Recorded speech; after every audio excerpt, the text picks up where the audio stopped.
Sometimes we need to take a step back and celebrate the small victories when it comes to silver.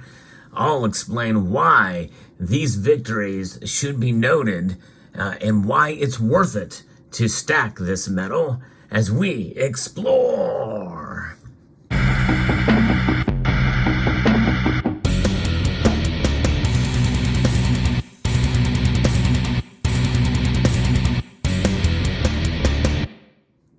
For as long as I've been in this community and longer, I have seen a lot of people get very discouraged about silver, but I believe this is a time to celebrate where we are at right now, but with some caution and some perspective. And the perspective is everything when it comes to stacking silver and understanding what it is and compared to the price that it is. Because a lot of people get hung up on price. And I know we price everything. Everything has value based off of price. But there are some exceptions, and silver is one of those. Understanding the value of silver, well, that means we have diamond hands for those of us who understand that silver's value transcends price. And I'll explain more about that in a moment. But when the price does reflect, at least in part, what we think the value is, well, we should take a little time to celebrate. And it's times like these when the price is climbing. Now, it's not up to where many of us think it should be. For the last 3 years, I've predicted that silver's price would be higher, and I've been wrong for those 3 years. I'm including this year in there because I don't think silver is going to hit $28 an ounce this year. It could. But it's even with the prices increasing as they have over the past couple of days here, I'm just not so sure. But that does not mean that I'm not sure about silver. It's just about where the price could be. Now, silver's price is manipulated. I think most of us would agree on that. But we know that there's pullbacks in the price of silver. And those pullbacks could be attributed to a number of different factors, but I believe the natural market plays a much greater role than a cabal of financial institutions suppressing the price. And I've proven that with news stories about the high-profile J.P. Morgan precious metals price manipulation case, which is wrapping up now with, I think, all of the sentences handed down to the perpetrators who pushed the prices up and down. Manipulation. But we know the biggest manipulator of silver's price is this institution here, the Federal Reserve. And in fact, the Federal Reserve Act of 1913 is what has created a steady decline in the value of the dollar. And the dollar has lost about 98 to 99% of its value since then. And we know that is something we can count on. We can count on the dollar losing value over the course of that time, sometimes out of the control and out of the pace that the Federal Reserve would like to manage it. In other words, the Federal Reserve is managing the decline of the dollar. That unmanageable aspect of it is what they refer to as inflation. But in reality, inflation has been with us since 1913. That's just the way of the nature of the game is because, well, the Federal Reserve keeps printing money. And right now, the M2 money supply is as such that it is becoming out of control. And in fact, if all of those dollars were to come flooding back into the United States, well, we'd have hyperinflation. And right now, we have persistent inflation. Nonetheless, because of that and other factors, especially with geopolitics, we are enjoying a little bit of an increase in silver's price. So we have to take a little bit of a victory lap here. It may be short-lived, but we understand and we are realistic about silver. That is the thing. We tamper our expectations, but in doing so, we can still celebrate silver for what it is.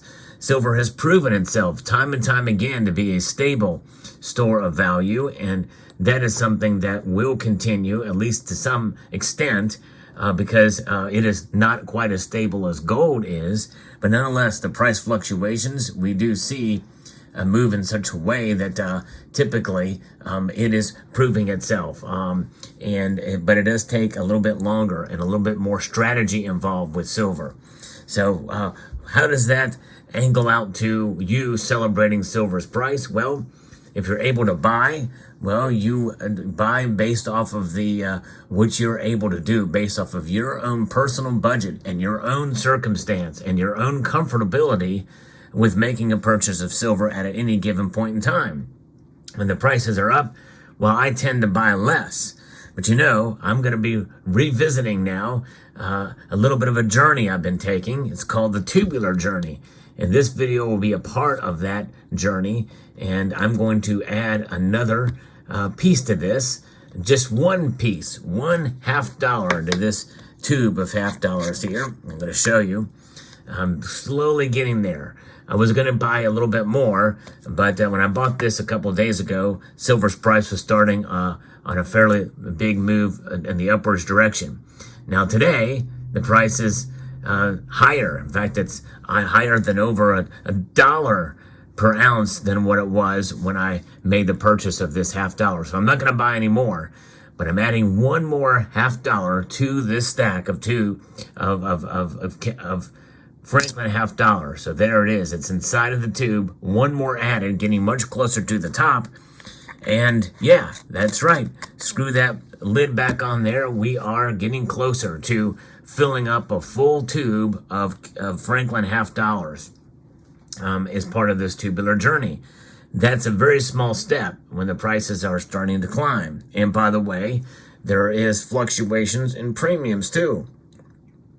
Premiums are starting to rise, has been reported around. And so that is something that is quite interesting to see. Why? Because, well, I think people are starting to see what's going on out there. And as is typically the case, psychology rules today. When the prices rise, when there's uncertainty out there, people tend to gravitate towards silver and gold. But silver is an easy, low-hanging fruit, and people can afford to buy a silver $0.50, such as I have done.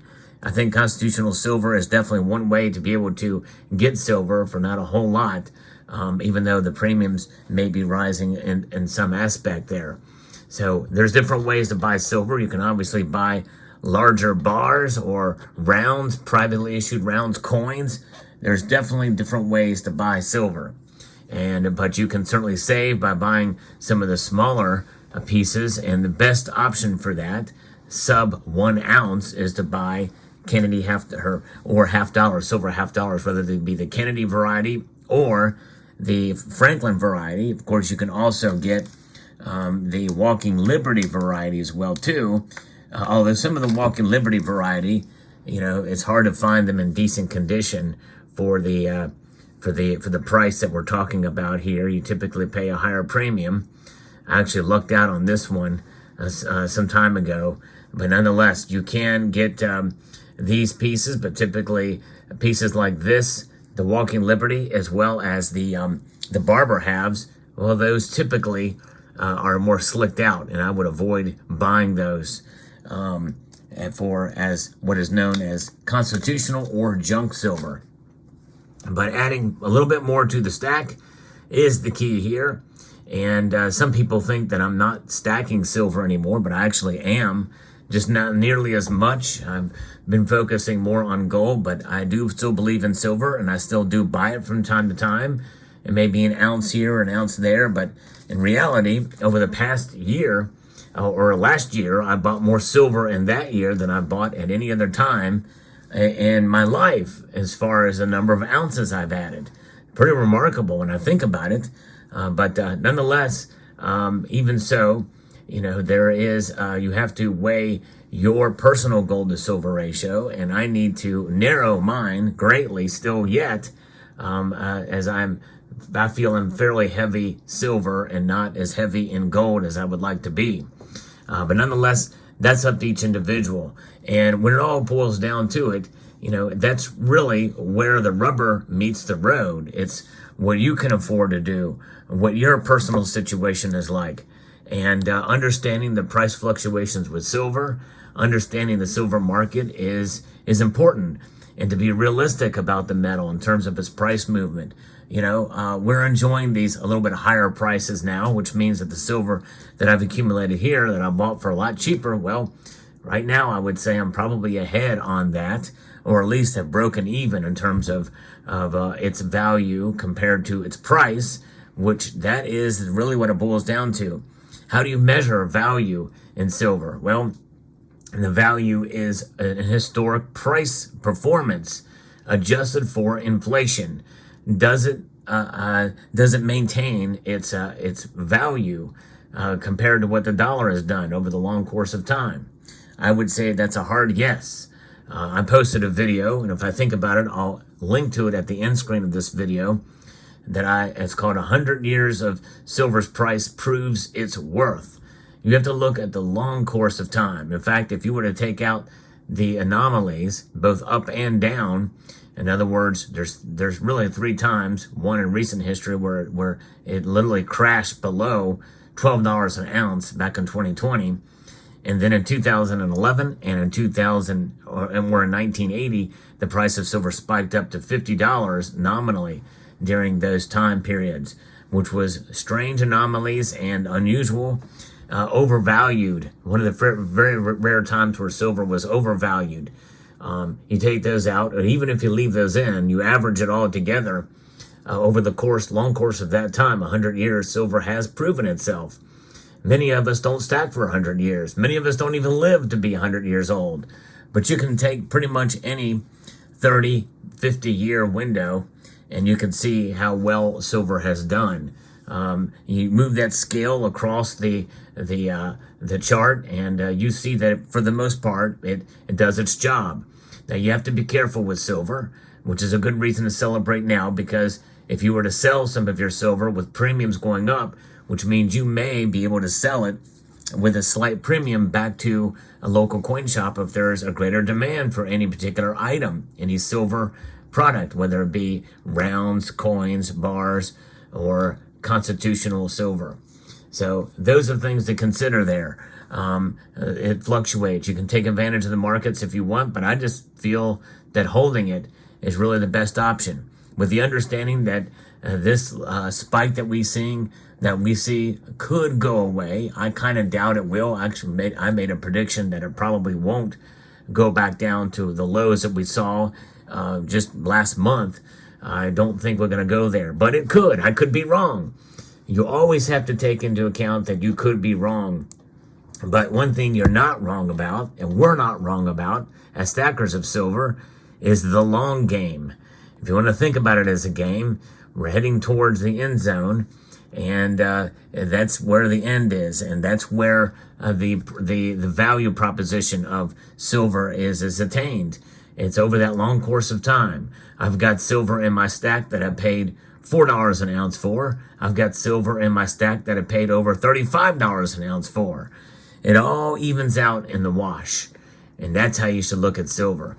It's not to make you money. It's not to make you rich. It's to maintain the wealth that you already have. It's a savings vehicle. It's an insurance policy against the uncertainty that we are seeing right now. Let me know what your thoughts are in the comment section below. I hope you found this video informative, insightful, and educational.